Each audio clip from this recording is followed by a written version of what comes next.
Les propositions en vue de la mise sur pied d'une Financial Crime Commission à Maurice ont été finalisées. Navin Bikari, directeur de l'ICAC, annonce la fin des travaux du comité qu'il a présidé à ce propos.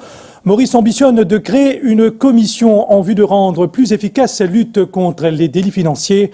Des détails fournis lors de la célébration de l'Africa Day sur le thème de la corruption. C'était ce matin à Port-Louis, Manisha Djouti. Un des combats des pays membres de l'Union africaine est la corruption.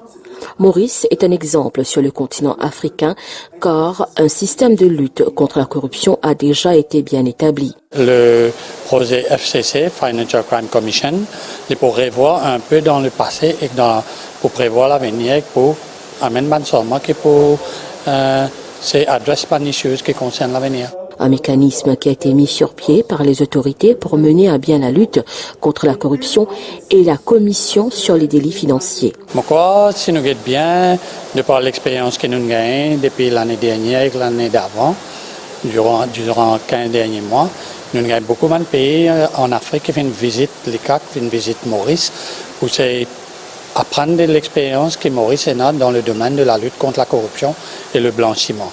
Si nous servons ça comme un indicateur, moi, je pense que nous avons tiré une conclusion que Maurice a un système quand même assez développé, mais n'empêche qu'il est bien renforcé parce que le monde est changé. Ce symposium a réuni les acteurs de la société civile dans le cadre des célébrations de l'Africa Day qui est observé le 25 mai.